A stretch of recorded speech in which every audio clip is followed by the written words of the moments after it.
जय माता दी। मेरे सभी प्यारे दोस्तों, मैं लक्ष्मी शर्मा बड़ों को चरण स्पर्श, छोटों को प्यार और बराबर वालों को दिल से नमस्कार करती हूँ। ओम नमः शिवाय। हर हर महादेव। माता पार्वती की जय। आज आप सुनेंगे अधिक मास सावन सोमवार की व्रत कथा को मन में श्रद्धा विश्वास बनाकर सुने, आपकी सारी मनोकामना जरूर पूरी होगी। कथा। किसी समय लोकनाथ स्वामी को एकांत में बैठे देखकर उनकी प्राण भल्ला पार्वती ने उनकी स्तुतियों से उन्हें प्रसन्न किया। पार्वती की स्तुति वचनों से प्रसन्न होकर अतः उन्हें गोद में बैठाकर चंद्रशेखर शिवजी ने पूछा, कहो मैं तुम्हारे लिए कौन सा कार्य करूं? तब पार्वती जी ने कहा, स्वामी हे देव, यदि आप मुझ पर प्रसन्न हो तो कोई नवीन कथा सुनाओ। शिवजी ने पार्वती का आग्रह देकर उन्हें प्रसन्न करने की दृष्टि से पार्वती के संबंध की स्वल्प कथा का वर्णन किया। भगवान ने कहा, देवी, प्राचीन काल में दक्ष प्रजापति की तुम और अनेक कन्याएं उत्पन्न हुई। दक्ष ने तुम्हें मेरे लिए दिया और धर्म आदि अन्य देवताओं को दूसरी कन्याएं प्रदान की। एक बार उसने अपने यज्ञ में अपने सभी जमाताओं को निमंत्रित किया। जब उसने मुझे नहीं बुलाया तब तुमने उससे पूछा कि हे पिता, तुमने मेरे पति को क्यों नहीं बुलाया? तब दक्ष ने कहा, मुंडों की माला पहनने वाले आप पवित्र तुम्हारे पति को पवित्र यज्ञ में कैसे बुलाया जाए? उनके यह शब्द तुम्हारे कानों में जहरीली सुई के समान चुभे। पिता का उत्तर सुनकर तुमने क्रोध से उस शरीर का परित्याग कर दिया। हे देवी, तुम्हारे शरीर त्याग करने पर मैंने क्रोध होकर उस दक्ष यज्ञ को नष्ट कर दिया और उसके पश्चात तुम हिमालय के घर में इस तरह उत्पन्न हुई जैसे क्षीर सागर से चंद्रकला उत्पन्न हुई थी। देवी, स्मरण करो, उसके अंतराल में हिमालय पर्वत पर तप करने के लिए आया और तुम्हें तुम्हारे पिता ने मुझे अतिथि की सेवा के लिए नियुक्त किया। पूरा सुर को मारने के लिए मेरे द्वारा पुनः प्राप्त करने की इच्छा से देवताओं द्वारा प्रेति कामदेव उस अवसर पर मुझसे दग्ध किया। काम दहन के उपरांत धैर्यशालिनी तुमने कठोर तप किया और कठोर तप करके मुझे खरीद लिया और तुम्हारी प्राप्ति के लिए मैंने उसे सहन किया। इस प्रकार पूर्व जन्म में तुम मेरी पत्नी थी। भोलेनाथ की वचन को सुन पार्वती जी कहने लगी, आप धूर्त हो, मेरी प्रार्थना पर भी मनोहर कथा नहीं सुना रहे हैं। आप तो एक और गंगा को धारण किए हैं और दूसरी ओर संध्या को नमस्कार करते हैं। यह मैं जानती हूँ। पार्वती के आग्रह पर भगवान शिव ने दिव्य कथा सुनाने का वचन दिया। भगवान शिव मुस्कुराए और पुनः ध्यान मग्न हो गए। बात सच थी। पार्वती कितने ही वर्षों से कहती आ रही है, कथा ऐसी हो कि मन लगा रहे, और इतनी बड़ी कि सुनते सुनते गणनातीत समय निकल जाए, और ऐसी जो कि किसी ने आज तक न कही हो, न किसी से सुनी हो। भगवान शिव समाधि में डूबे और विद्याधरों की कथाएं एक एक कर उनके चित्त में प्रकाशित होने लगी। भगवान शिव को मौन देखकर पार्वती ने पुनः कहा, यह क्या है? अब तो आप सुन भी नहीं रहे हैं। शिव की समाधि भंग हुई। वे हंसे और बोले, चलो आज कथा सुना ही देते हैं। पार्वती बोली, आप जब तक जैसी तैसी कथा सुना देते हैं, वैसे नहीं, हमें आपसे बड़ी कथा सुननी है। भगवान शिव ने कहा, हाँ हाँ हाँ सुनाएंगे। अब तो प्रसन्न हो, पार्वती ने कहा, और जो किसी को न आती हो ऐसी कथा। शिव ने फिर हंसकर दोहराया, हाँ, जो किसी को न आती हो। पार्वती ने हठ किया, किसी को नहीं सुनने दूंगी, अकेले ही मैं ही सुनूंगी। शिव जी को उद्धत देखकर पार्वती ने स्वयं आज्ञा दी कि यहाँ कोई न आए। आज्ञानुसार नंदी के द्वारा प्रवेश बंद कर देने पर शिव जी ने कथा कहना प्रारंभ किया। पार्वती को साथ लेकर वे कैलाश पर्वत पर अपनी गुफा में बैठे तो फिर बैठे ही रह गए। वे कथा कहते गए पार्वती सुनती रही। दोनों को ध्यान ही नहीं रहा कि कितना समय बीत गया। दिन पर दिन, महीने पर महीने, बरस पर बरस, कथा ऐसी कि समाप्त होने को न आए। गुफा के द्वार पर नंदी पहरा देते रहे। किसी को भीतर आने की अनुमति नहीं थी। शिव जी कहने लगे, हे देवी, देवता सदा सुखी रहते हैं और मनुष्य नित्य दुखित रहते हैं, इसलिए उनके चरित्र उत्कृष्ट रूप से मनोहर नहीं होती। अतः मैं दिव्य और मनुष्य दोनों प्रकृतियों से मिश्रित विद्याधरों का चरित्र तुम्हें सुनाता हूँ। शिव जी यही कह रहे थे कि उसी समय उनका एक परम कृपा पात्र, उनका मनोरंजन करने वाला गण पुष्पदंत आ गया और द्वार पर बैठे हुए नंदी ने उसे रोक लिया। इस पर पुष्पदंत योग शक्ति द्वारा तुरंत पहुंच गया। उसने अंदर प्रवेश कर शिव जी द्वारा वर्णन किए जाते हुए 7 विद्याधरों के अपूर्व और अद्भुत चरित्र सुने। पुष्पदंत ने उन अद्भुत चरित्रों को जाकर अपनी पत्नी जया को सुनाया। पार्वती पहले तो अस्तबद्ध रह गई, फिर विस्फारित नेत्रों से जया को ताकने लगी। तुझे यह कथा आती है? डूबते स्वर में उन्होंने जया से पूछा। हाँ, यह कथा मैंने अपने पति पुष्पदंत से सुनी है। पार्वती की आंखें क्रोध से लाल हो उठी, होठ कांपने लगे। ऐसा क्यों किया भगवान शिव ने? उन्होंने वही कथा पुष्पदंत को क्यों सुना दी? वे उठी और आंधी की तरह भगवान शिव के सामने जा पहुंची। क्रोध और अपमान से रुआसे स्वर में अपने भगवान से कहा, यह आपने क्या किया? आपने वह कथा अपने गणों को भी सुनाई, ऐसा आपने क्यों किया? भगवान शिव ने कहा, मैंने तो वह कथा तुम्हारे अतिरिक्त कभी किसी को नहीं सुनाई। यह कथा तो सबको विदित है। पुष्पदंत ने जया को वही कथा सुनाई। ईर्ष्या से उमा की भौएं टेढ़ी हो गई। शिव मुग्ध होकर उस ओर ताकते रहे, फिर हंसकर बोले, हमने अपने किसी गण को कभी हत कथा नहीं सुनाई। नंदी से कहो सारे गणों को हमारे सामने उपस्थित करे। भय से थर थर कांपते हुए पुष्पदंत ने सारे गणों की उपस्थिति में भगवान शिव के आगे अपना अपराध स्वीकार कर लिया।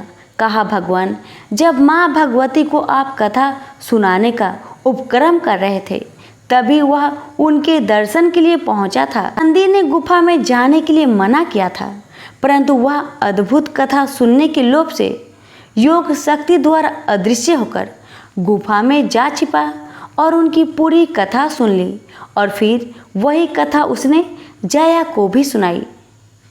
नीच तेरा यह साहस, पार्वती जी ने कहा। पार्वती जी के नेत्रों से चिंगारियां छूटने लगी।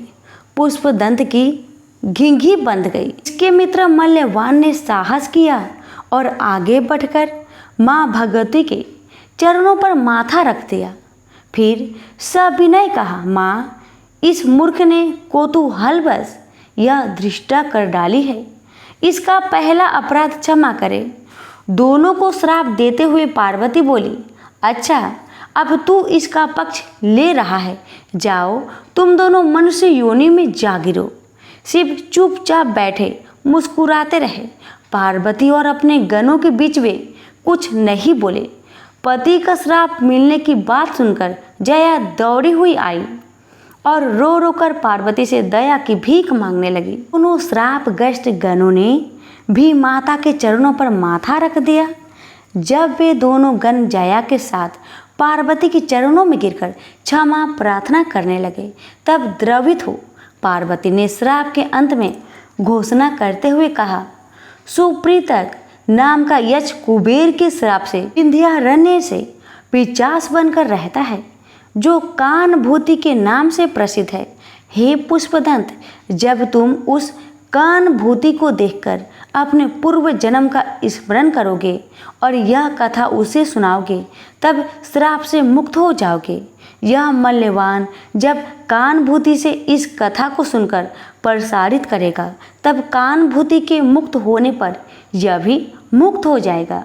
पुष्पदंत और मल्यवान उसी क्षण मनुष्य योनि में जा गिरे। बहुत समय बीत गया। पार्वती के मन में कचोट होती रहती थी कि नाहक तनी सी बात पर उन्होंने अपने पति के प्रिय सेवकों को मृत्यु लोक में निर्वासित कर दिया।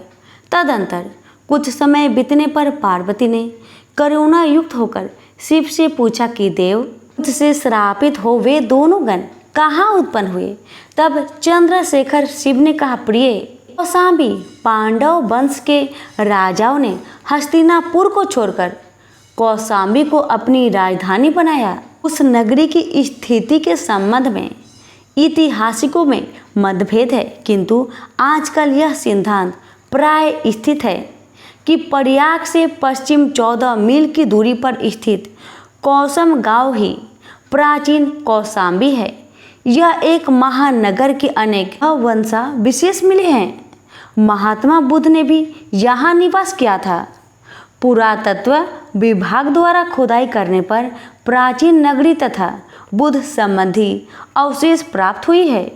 नाम की जो महानगरी है उसमें पुष्पदंत बररुचि के नाम से उत्पन्न हुआ, जो पटलिपुत्र के राजा नंद का मंत्री बरुचि बन गया और वह उस श्रापग्रस्त यक्ष के पास तुम्हारी प्रिय कथाएं सुनाने जा रहा है। यह बरुचि कत्यान के नाम से भी जाना जाता है और व्याकरण का पंडित बन गया है।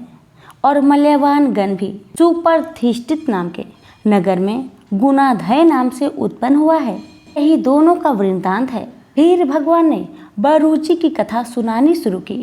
पुष्पदंत ने बरुचि के रूप में जन्म लिया। इस जन्म में उसका गोत्र कत्यान होने के वजह से वह कत्यान नाम से भी जाना गया। वह सभी विद्याओं का विद्वान था, अतः राजा नंद ने उसे अपना मंत्री बना लिया। कुछ समय बीतने पर उसे राज्य कार्य से वैराग्य हो गया। वह भगवती विंध्यावासिनी के दर्शन के लिए विंध्याचल चला गया और वहाँ तपस्या करने लगा। तभी एक बार रात्रि में सपने में उसे भगवती विंध्यावासिनी ने दर्शन दिए और कानुभूति से मिलने का आदेश दिया। प्रातःकाल उठने पर बरुचि को सपने में माता भगवती द्वारा किए गए आदेश की याद आई, अतः वह कानुभूति से मिलने चल पड़ा। उबड़ खाबड़ मार्गों और भयंकर वन्य जंतु का किसी तरह सामना करता हुआ वह किसी प्रकार आगे बढ़ता चला गया। कई दिनों तक इसी प्रकार भटकते रहने के बाद एक दिन उसे एक विशाल वट वृक्ष देखा, जिसके नीचे अनेक राक्षस नाच गा रहे थे, अपना मनोरंजन कर रहे थे। बरुचि ने विचार किया कि संभवतः उसे कानुभूति वहीं मिल जाए, अतः वह उसी वट वृक्ष के पास पहुंच गया। उसका अनुमान सत्य निकला। विशाल देहधारी कानुभूति वही था। ब्राह्मण बरुचि को देखकर कानुभूति ने उसका पाँव छूकर प्रणाम किया, आसन पर बैठाया। पिचास कानुभूति के इस सद्व्यवहार से बरुचि अत्यंत प्रभावित हुआ और बोला, हे कानुभूति, तुम तो एक सद्व्यवहार युक्त सज्जन मालूम होते हो, फिर तुम्हें यह नीच पिचास योनि क्यों प्राप्त हुई? कानुभूति बोला, इस विषय में मैं कुछ नहीं कह सकता। मेरी यह अधोगति क्यों हुई है? हाँ, उज्जैन के शमशान में मैंने महाकाय शिव जी से जो कुछ सुना वही मैं आपको भी सुनाता हूँ। इसके बाद कानुभूति उक्त वृत्तांत के विषय में सुनने लगा। एक बार माता पार्वती शिव से बोली, हे भगवान, आपको मुंडों की माला तथा शमशान भूमि से इतनी प्रीति क्यों है? भगवान शिव ने कहा, प्राचीन काल में प्रलय के समय समस्त विश्व जल में डूब गया था। उस जल में मैंने अपनी जंघा चीरकर खून की बूंद डाली तो तत्काल एक अंडा बन गया। उस अंडे को फोड़ने पर उससे एक पुरुष निकला। फिर नवीन सृष्टि के लिए मैंने प्रकृतिक बनाई। तब उस प्रकृतिक और पुरुष ने प्रजापतियों को उत्पन्न किया, जिससे अन्य प्राणी पैदा हुए। सबसे पहले पैदा हुआ वह पुरुष पितामह के नाम से प्रसिद्ध हुआ। इस चराचर सृष्टि का निर्माण करने से उसे अहंकार हो गया कि उसी ने समस्त सृष्टि की रचना की है। इससे मुझे उस पर बड़ा क्रोध आया और मैंने पुराण पुरुष का सिर काट डाला। बाद में मुझे अपने इस कार्य से बड़ा पश्चाताप हुआ। अतः मैंने संकल्प किया कि मैं मुंडों की माला धारण करूंगा और शमशान में रहूंगा। भगवान की बात को बीच बीच में ही काट पार्वती बोली, स्वामी पुष्पदंत लौटकर हमारे पास पुनः कब आएगा? भगवान ने मेरी ओर संकेत किया है और कहा, यह पिशाच कुबेर का सेवक था। थूलसीरा नामक एक राक्षस इसका मित्र था। इस कानभूति को राक्षस का संग करते देख कुबेर ने विंध्य के वन में पिशाच बनने को श्राप दिया।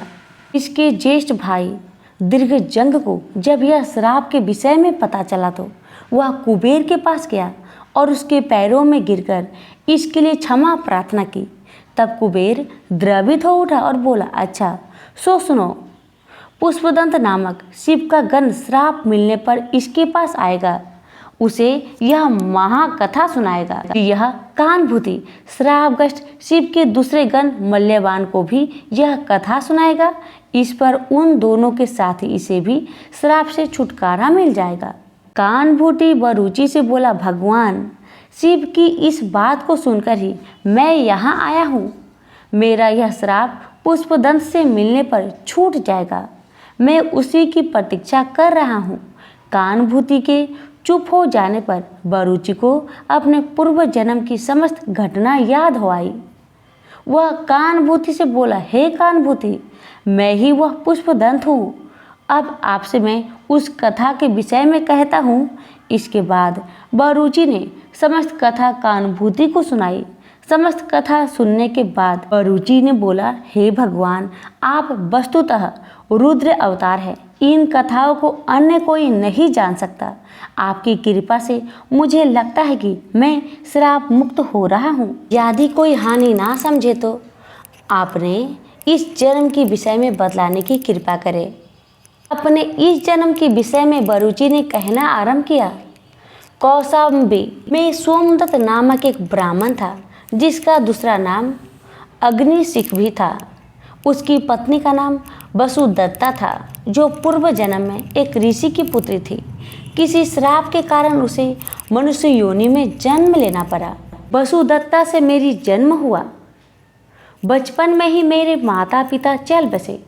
अनेक कष्टों को सहकर मेरी माँ ने मेरा पालन पोषण किया। मेरे बाल्यकाल में एक बार रात्रि में दो थके हुए ब्राह्मण हमारे घर आए। उन्होंने रात्रि में हमसे आश्रय मांगा। उसी रात्रि में जब सब लेट रहे थे, दूर से मृदंग की आवाज़ सुनाई दी। मेरी माँ मुझसे बोली, पुत्र, तुम्हारे पिता का मित्र नंदनट है, जो मृदंग की ताल पर नाच रहा है। माँ की बात सुन मैंने कहा, माँ, मैं भी नंद नट का नाच देखने चाहता हूँ। लौटने पर वैसा ही नाच तुम्हें दिखाऊंगा। यह सुनकर दोनों ब्राह्मण आश्चर्य में डूब गए। उसकी मन की बात समझने में मेरी माँ को देर ना लगी। वह बोली, इसमें आश्चर्यचकित होने की कोई बात नहीं है। मेरा पुत्र एक बार भी जो कुछ देखे अथवा सुन लेता है, इसे वह याद हो जाता है। इसका कथन सत्य है।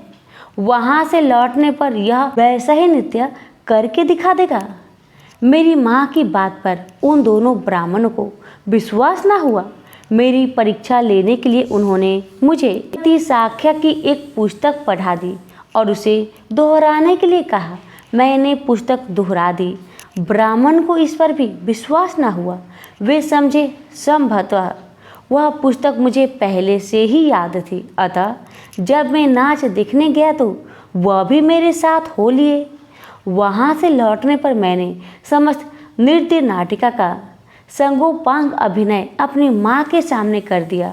मेरी इस अद्भुत प्रतिभा को देखकर वांडी नामक एक ब्राह्मण ने मेरी माँ के चरण स्पर्श किए और अपने विषय में बताने लगा। अब ब्राह्मण बोला, माता, मैं वैधि पनिनी के पूर्ववर्ती एक व्याकरण हूँ। यह मेरा चचेरा भाई इंद्रदत्त है। हम दोनों ऐसे ही विलक्षण बुद्धि वाले व्यक्ति को खोज रहे हैं। आपके घर में आकर हमारा जन्म सफल हो गया। प्रेम से बोलिए उमापति शंकर भगवान की जय। एक समय कैलाश पर्वत पर श्री महादेव जी तथा पार्वती जी विराजमान थे। वहाँ शीतल मंद सुगंध वायु चल रही थी। चारों ओर वृक्ष तथा लताएं नाना प्रकार के पुष्पों और फलों से शोभा दे रही थी। ऐसे सुहाने समय में पार्वती जी ने अपने पतिदेव से प्रार्थना की कि हे नाथ, आज हम लोग चौपर पासा खेलेंगे। तब महादेव जी ने उत्तर दिया कि चौपर पासा के खेल में छल कपट बहुत होता है, सो कोई मध्यस्थ हो तो खेला जाए। भोलेनाथ की इतना वचन सुनते ही पार्वती जी ने अपनी माया से एक बालक बनाकर बैठा दिया और महादेव जी ने अपने मंत्र बल से उसे सजीवन कर दिया और आदेश दिया कि तुम हम दोनों की हार जीत को बताते रहना। ऐसा कहकर श्री महादेव जी ने पासा चलाया और पूछा कि बताओ कौन जीता और कौन हारा। तब उस पुत्र ने उत्तर दिया कि महादेव जी जीते और पार्वती जी हारी। फिर दूसरी बार पासा चलाकर महादेव जी ने पूछा तो उस बालक ने यही जवाब दिया कि महादेव जी जीते और पार्वती जी हारी। इसी प्रकार तीसरी बार भी पासा चलाकर महादेव जी ने पूछा तो अब की बार महादेव जी हार गए थे। परंतु बालक ने विचार किया कि यदि मैं महादेव जी को हरा हुआ बताऊंगा तो मुझे वो श्राप दे देंगे। ऐसा सोचकर उसने फिर यही कह दिया कि महादेव जी जीते हैं। तब झूठ बोलते हुए उस बालक को माता पार्वती ने श्राप दिया कि तेरे शरीर में कोढ़ हो जाएंगे और तू निर्जन वन में भटकता फिरे। उसी समय उसको कोढ़ हो गया और वह भटकता भटकता सुनसान वन में जा पहुंचा। वहां जाकर उसने देखा कि ब्राह्मणी, इंद्राणी आदि देवताओं की स्त्रियां व्रत के निमित्त शिव जी की पूजन कर रही है। उनको पूजा करते देखकर पार्वती जी की माया से बनाए बालक, जिसका कि नाम अंगद रखा था, उसने पूछा कि आप यहाँ क्या कर रही हो। तब उन देवांगनाओं ने जवाब दिया कि हम तो मनसा बाचा नाम से प्रसिद्ध महादेव जी की पूजा कर रहे हैं, यानी मन में वाणी को बस में करके, अर्थात सब जगह से मन हटाकर और शिव पार्वती में ही मन लगाकर पूजा कर रही हैं। इसलिए इस व्रत का नाम मनसा बाचा व्रत है। तब अंगद जी ने पूछा कि इस व्रत के करने से क्या होता है। तदंतर उन देवताओं की स्त्रियों ने कहा कि इससे सारी मनोकामना सिद्ध हो जाती है। अंगद जी ने कहा कि मैं भी इस व्रत को करना चाहता हूँ। तब उन देवंगनाओं ने चावल सुपारी देकर व्रत का विधान बताया कि इस व्रत को श्रावण सुदी में पहले सोमवार से करना चाहिए। उस दिन कवारी कन्या से धाई पूनी सूत कटवा कर उसका भोग बनाए। उस डोरे की और श्री महादेव जी का पूजन कार्तिक सुदी चौथ तक प्रति सोमवार को करते रहना चाहिए। कार्तिक सुदी चौथ के दिन उद्यापन करना चाहिए। 1.25 सेर घृत, 1.25 सेर गुड़, 4.25 सेर आटा लेकर चूरमा बनाकर उसके 4 लड्डू करने चाहिए। एक भाग शिव जी के चढ़ाए, एक भाग किसी ब्राह्मण या नाथ को दे दे, एक भाग गाय को दे दे और बाकी का एक भाग खुद भोजन करे। चारों भाग समान होने चाहिए, चाहे राजा हो चाहे गरीब, सबको इतना ही समान लेना चाहिए। धनवान हो तो भी अधिक ना ले और गरीब हो तो भी कम ना ले। व्रती मनुष्य या स्त्री एक भाग मोदक को पूरा ना खा सके तो पहले से ही उसमें से निकालकर किसी को दे दे। वह जो डोरा बनाया था उसे स्वयं धारण कर ले। जिस प्रकार की अनंत भगवान का डोरा पहना जाता है और उद्यापन होने के बाद जल में पधरा देवे, इस प्रकार उस अंगद को भी हर साल व्रत करते करते 4 वर्ष बीत गए।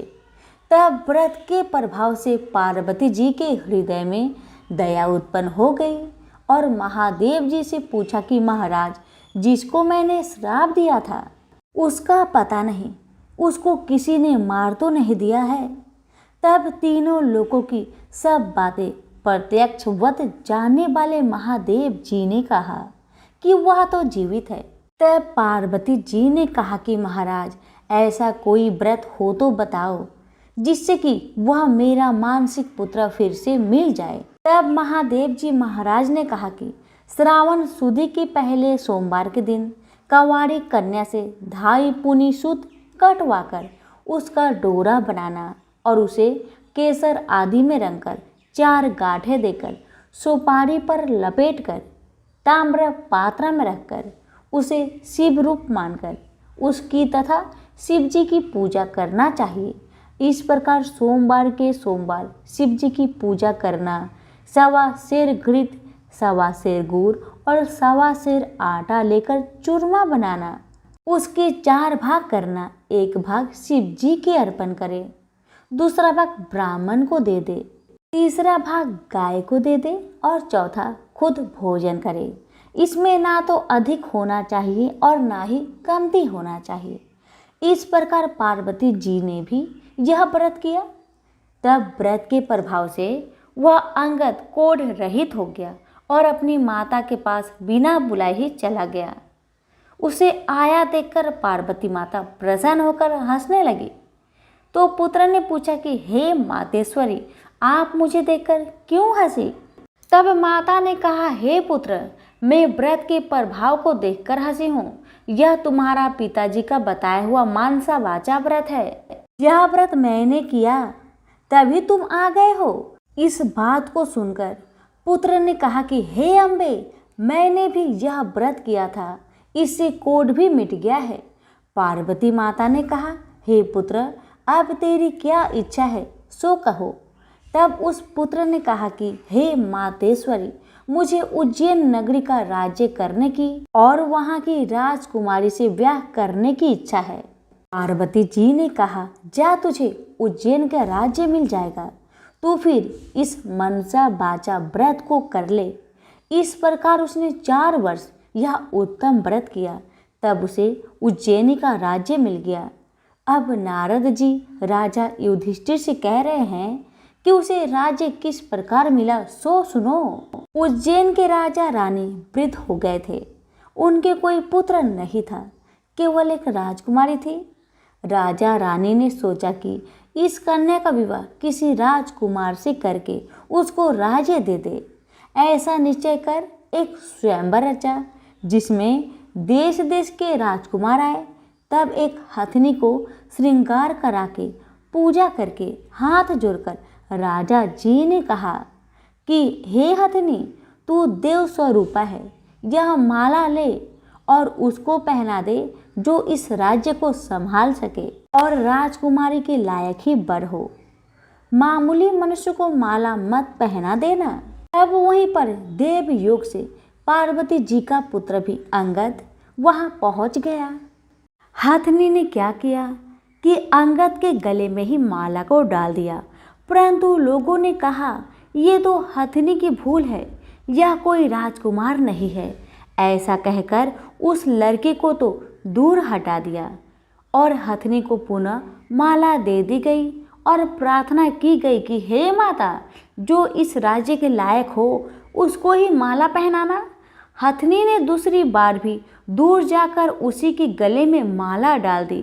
तब लोग कहने लगे कि हथनी ने हठ पकड़ ली है और मार पीट कर उस बालक को दरवाजे से बाहर निकाल दिया गया एवं पुनः हथनी पर गणपति की मूर्ति स्थापित करके वहीं प्रार्थना की। वह देव स्वरूपी हथनी थी, इसलिए दरवाजे के बाहर निकलकर उसी बालक के गले में उसने तीसरी बार भी माला डाल दी। तब राजा ने नगर के सेठ को बुलाकर कहा कि तुम इसको ले जाओ और बारात सजाकर हमारे यहाँ ले आओ। राजा की आज्ञा मानकर सेठ उसको ले गया। राजा ने भी पंडित को बुलाकर लग्न का दिन निश्चय कराया और अपनी कन्या का विवाह उस बालक के साथ कर दिया और अपने खर्च के लिए थोड़े से गांव रखकर सारा राज्य अपनी बेटी जमाई को कन्यादान में दे दिया। विवाह के पश्चात वह बालक और राजकुमारी महलों में गए। अब वह राजा हो गया।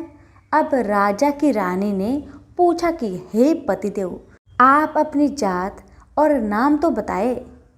तब उस पर वर ने उत्तर दिया कि मेरा नाम अंगद है, महादेव जी मेरे पिता और पार्वती जी मेरी माता है।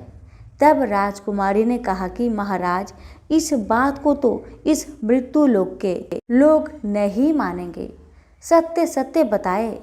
तब राजकुमारी के पति अंगद जी ने अपने जन्म की सारी कथा कह दी कि चौपर पासे के खेल में साखी बनाने के लिए माता पार्वती ने अपनी माया से मुझे बनाया था और महादेव जी महाराज ने अपने मंत्र बल से मुझे सजीवन किया था।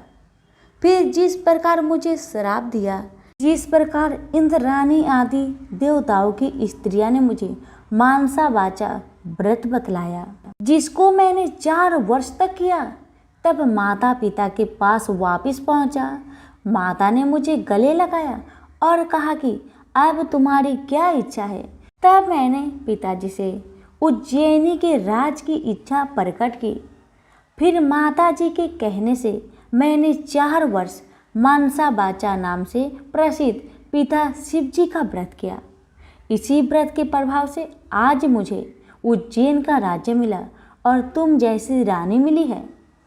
परंतु मेरी राज्य की अवधि पूरी हो गई है। अब मैं अपने माता पिता के पास जाना चाहता हूँ। तुम्हारी क्या इच्छा है सो कहो, तो मैं वरदान दे जाऊं और उपाय बता जाऊं। इतना वचन सुनकर राजकुमारी ने कहा कि महाराज, मैं तो पुत्र धन तथा राज्य का सुख चाहती हूँ। अंगद जी ने अपनी रानी को वही मानसा वाचा का शिव जी का व्रत बता दिया और कहा कि बिना मेरे वह गर्भवास के तेरे पुत्र होगा। ऐसा कहकर अंगद जी कैलाश पर्वत पर चले गए। पति की आज्ञा अनुसार राजकुमारी ने 4 वर्षों तक यह उत्तम व्रत किया। इससे महादेव जी प्रसन्न हो गए। एक दिन इस रानी ने दासी से कहा कि जा जल की झाड़ी ले आ, मैं दातुन करूँगी। दासी ऊपर गई तो क्या देखती है कि सोने की पालकी में एक छोटा सा सुंदर बालक सो रहा है और मुंह में अंगूठा चूस रहा है। दासी ने जाकर रानी जी से यह बात कही। रानी जी ने जाकर बालक को उठा लिया और भगवान शंकर जी से प्रार्थना की कि हे प्रभु, यदि आपने यह बालक दिया है तो मेरे स्तनों में से दूध की धारा भी निकलनी चाहिए। इतना कहते ही उसके स्तनों में दूध आ गई। इस प्रकार वह बालक बड़ा होने लगा। एक दिन उस बालक ने अपने माँ से पूछा कि हे माँ, मेरे पिता कौन हैं और उनका क्या नाम है। तब उस रानी ने कहा कि तेरे पिता तो अंगद जी है और महादेव पार्वती जी तेरे दादा दादी हैं। तब बालक ने, जिसका कि नाम फूलकवर है, अपनी माता से कहा कि इस बात को तो मृत्यु लोक में कोई नहीं मानेगा।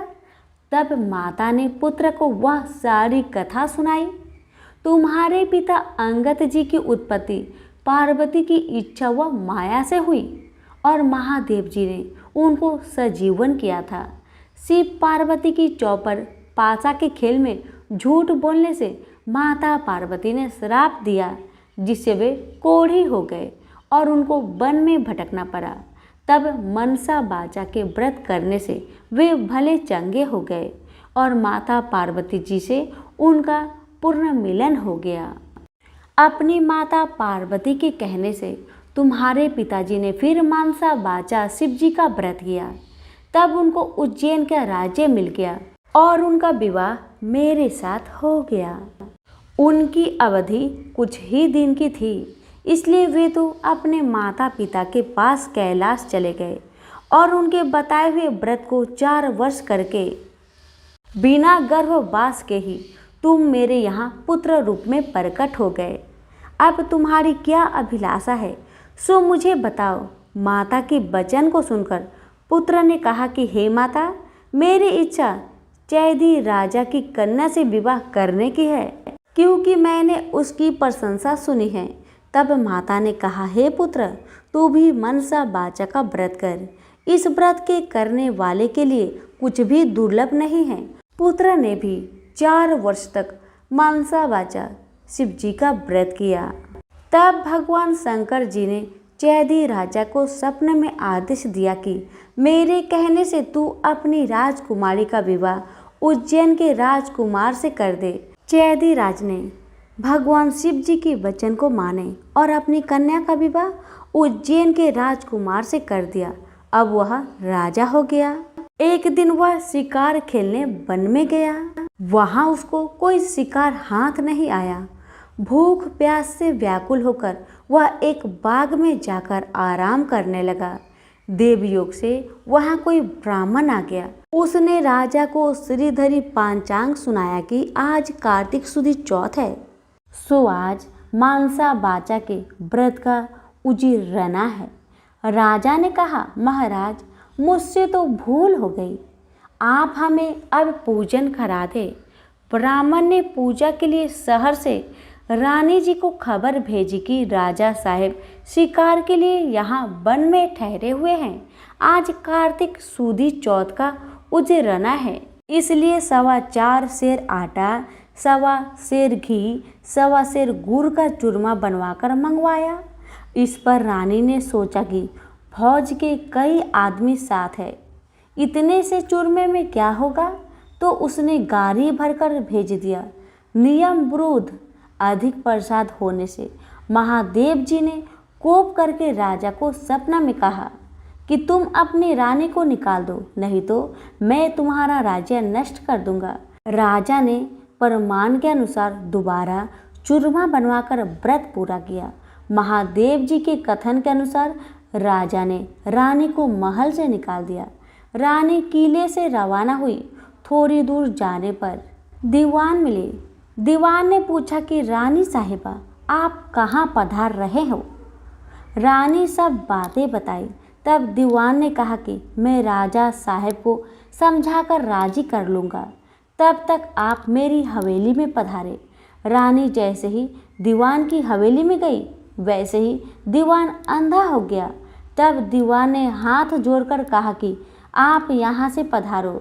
रानी वहाँ से रवाना होकर आगे बढ़ी तो उन्हें नगर में सेठ मिल गया। उसने भी कहा कि राजा साहब को 1-2 दिन में मना लेंगे, तब तक आप हमारे घर पर ही विराजे। जब रानी नगर के सेठ के घर गई तो सेठ की हड्डियां चलने से बंद हो गई और कई उपद्रव होने लगे।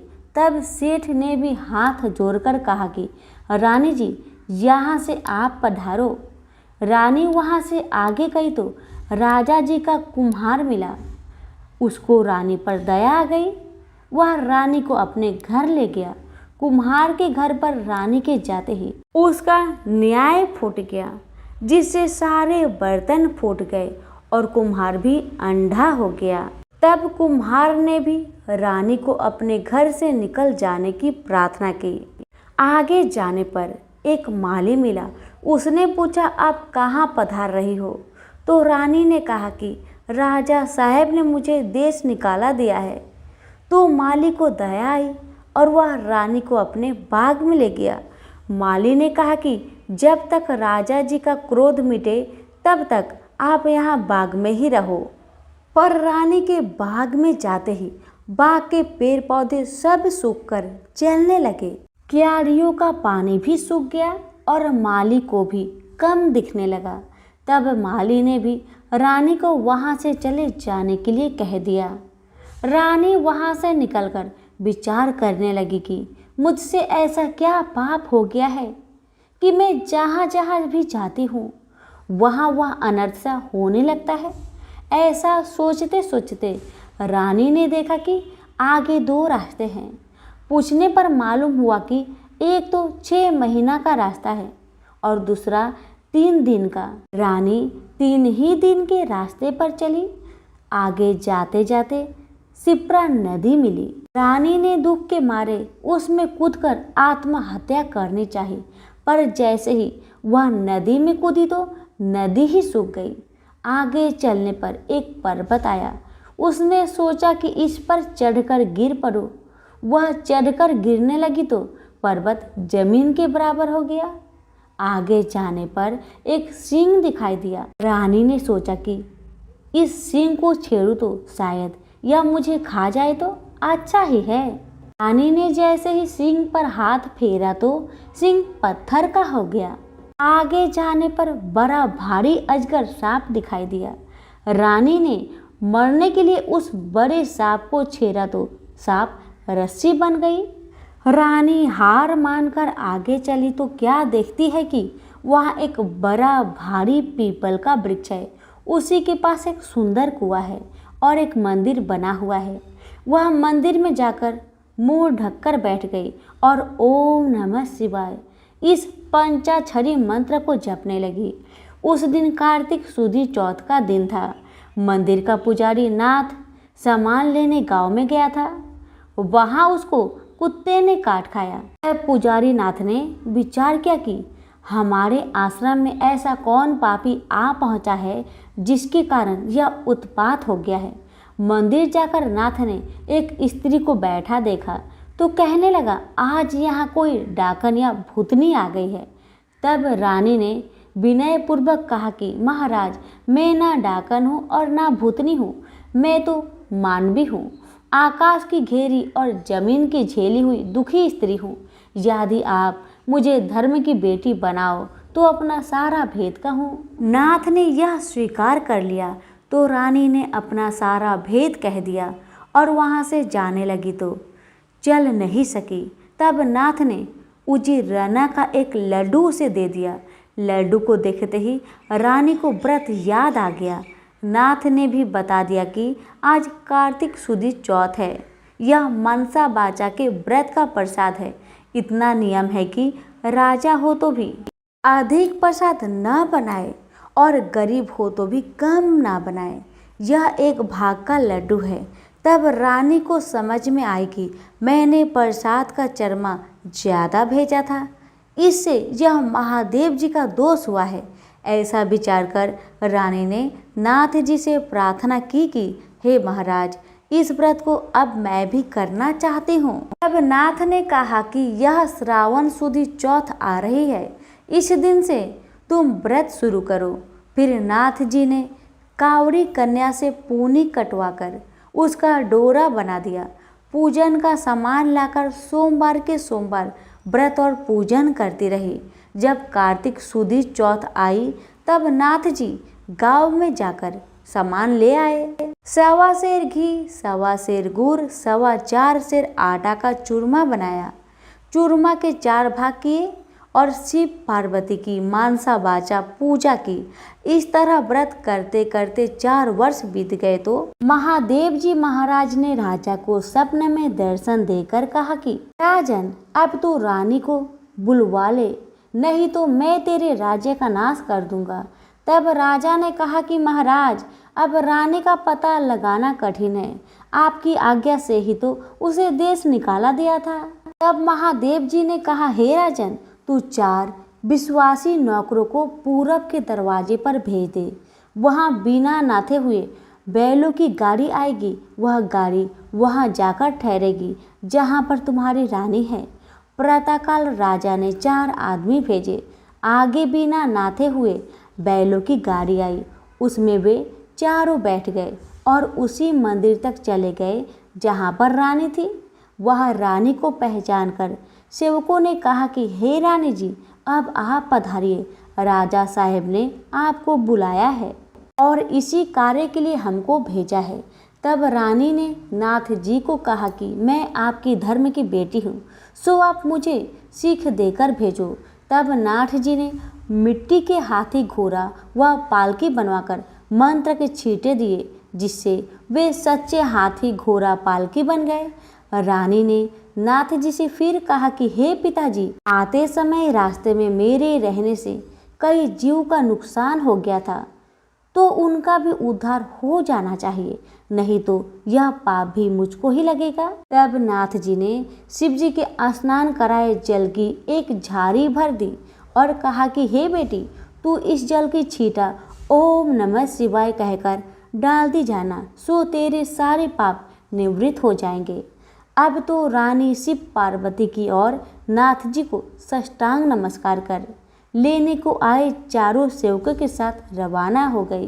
जाते जाते वही सर्प आया। तब शिव जी से प्रार्थना करने लगी, हे प्रभु, मेरे पाप से यह सर्प रस्सी बन गया था, अब यही फिर से सर्प हो जाए। ऐसी प्रार्थना कर झाड़ी के जल से उसके छींटे दिए, जिससे वह पहले जैसा हो गया। आगे वही सिंह मिला जो पत्थर होकर पड़ा था। उसको भी रानी ने झाड़ी के जल के छींटे दिए तो वह भी जीवित होकर जंगल की ओर भाग गया। आगे चलने पर वह पर्वत आया जो जमीन के बराबर हो गया था। प्रार्थना करके जल के छींटे देने से वह भी पहले जैसा पर्वत हो गया। आगे जाते जाते वही नदी आई जो सूख गई थी। रानी ने शिव जी का ध्यान कर जल के छींटे दिए, जिससे वह भी गहरे और स्वच्छ जल वाली नदी फिर से हो गई। अब रानी जी ने पालकी, हाथी, घोड़े तो किले में भेज दिए और वह खुद उसी बाग में गई जो पहले सूख गया था। माली ने कहा कि रानी जी, आप अब फिर क्यों आ रही हो? पहले ही आपके आने से यह बाग उजड़ गया था। पर रानी के समझाने पर माली ने फटाक खोला। रानी ने बाग में जाकर शिव जी का ध्यान कर झाड़ी के जल के छींटे दिए, जिससे पहले से भी अच्छा हरा भरा बगीचा हो गया। वहाँ कई कोयल बोलने लगी, नाना प्रकार के फल फूल दिखाई देने लगे और कुओं में लबालब जल भर गया।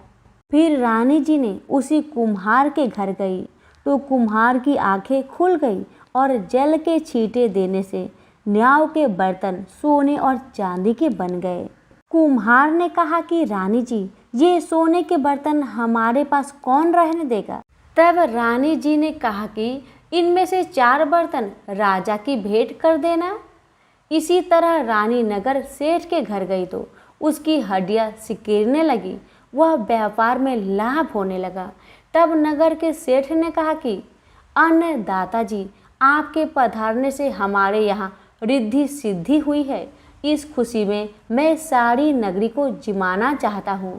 सारी नगरी में ढिढोरा पिटवा दिया गया कि कल किसी के घर में धुआं ना निकले। जो किसी ने चूल्हा जलाया तो दंड के भागीदार होंगे। आगे रानी जी पधारी तो दीवान जी के यहाँ गई। जाते ही दीवान की आंखें खुल गई, सब आनंद हो गया। अब रानी साहिबा किला में पधारी। राजा जी ने उनका अच्छा से स्वागत किया। नगर सेठ ने सारे नगर को जिमाया और किले में जाकर रानी जी से अर्ज की कि अन्नदाता माता जी, अब आप भी आरोग्य। रानी ने कहा कि मेरे तो आज कार्तिक सुदी चौथ का उजरीना है, सो किसी भूखे आदमी को जिमाकर जिमूंगी। सारे नगर के लोग तो नगर सेठ के यहाँ जिम आए। नगर में कोई भी भूखा व्यक्ति नहीं मिला। ढूंढते ढूंढते धोबी घाट पर एक अंधी, बहरी, कोढ़नी धोबन परी मिली। रानी जी की आज्ञा से उसे बताया। रानी जी ने उसे स्नान कराया। स्नान कराते ही उसका सारा कोढ़ मिट गया। कथा सुनाते ही उसके लिए स्वर्ग से विमान आ गया और बूढ़ी धोबन कथा सुनने व प्रसाद लेने मात्र से सदैव बैकुंठ चली गई। राजा रानी भी हर साल मनसा बाचा व्रत करते रहे। वे संसार के सब प्रकार के सुखों को भोगते रहे और पुत्र को राजगद्दी देकर अंतकाल में शिवलोक में गए। इस प्रकार मनसा बाचा भगवान शिव जी पार्वती जी के व्रत करने की बड़ी भारी महिमा है। श्रावण सुदी के सोम से कार्तिक सुदी चौथ तक यह व्रत सब मनोवांछित फल का देने वाला है। इस मानसा बाचा के व्रत को करने वाले मनुष्य की सभी कामनाएं शिव जी महाराज पूर्ण कर देते हैं। पुत्र नहीं हो या होकर भी जीवित नहीं रहता हो तो इस व्रत के करने से स्त्री पुत्र का सुख अवश्य प्राप्त करती है। इसी प्रकार पुरुष को स्त्री और स्त्री को पति का सुख सौभाग्य प्राप्त होता है। जिसके कमाई धंधा ना हो तो इस व्रत के करने से शिव शंकर भगवान उसे जीवन प्रदान करते हैं। सभी प्रेम से बोलिए उमापति शंकर भगवान की जय। अब सुनिए सभी व्रतों में सुनी जाने वाली भगवान गणेश की कथा। एक बार विनायक जी छोटे बालक के रूप में चिमटी में चावल और चमचे में दूध लेकर निकले।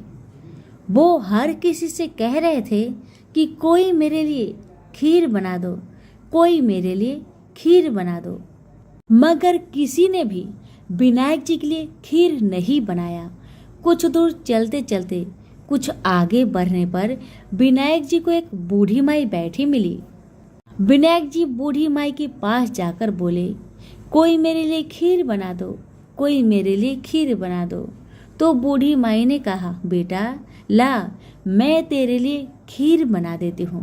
तब विनायक जी ने बूढ़ी माई से कहा, माँ बर्तन लेकर आओ और घर का सबसे बड़ा बर्तन को ही लेकर आना। तब बूढ़ी माई ने सोचा, ये तो बच्चा है, बच्चे का मन रखने के लिए बड़ा बर्तन लेकर चली आती हूँ। इतना सोचकर बूढ़ी माई अपने घर में जाकर घर के सबसे बड़े बर्तन को लेकर बाहर आती है और विनायक जी के सामने रख देती है। अब विनायक जी अपने चम्मच में से दूध को उस बर्तन में डालते जाते हैं। बर्तन भरते जाता है। बर्तन एक चम्मच दूध से पूरा भर गया, फिर भी दूध चम्मच में भरा ही रह गया। बूढ़ी माई घर के सारे बर्तन को लाकर बाहर रख दी। सारे बर्तन दूध और चावल से भर गए। अब विनायक जी बूढ़ी माई से कहते हैं, माँ तुम खीर बनाओ, मैं नहाकर आता हूँ, फिर खीर को खा लूंगा। जब बूढ़ी माई ने बड़े प्यार से खीर को तैयार किया तो बूढ़ी माई के पोते और पोती खीर खाने के लिए रोने लगे।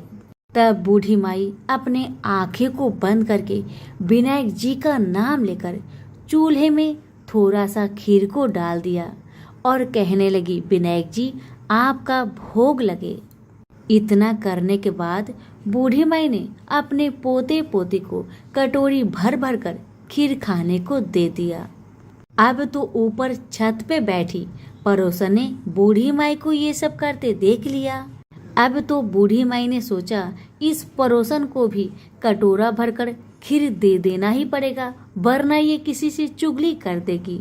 इतना सोचकर बूढ़ी माई ने उसे भी एक कटोरा खीर हाथों में थमा दिया।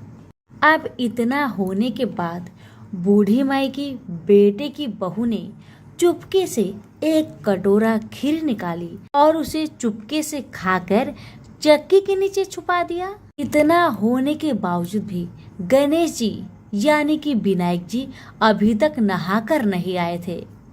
अब तो बूढ़ी माई को भी भूख लगने लगी तो वह भी एक कटोरा खीर लेकर दरवाजे के पीछे बैठकर फिर से कहने लगी, हे विनायक महाराज आपका भोग लगे। इतना कहकर हाथ जोड़कर अपना खीर को खाना शुरू कर दिया।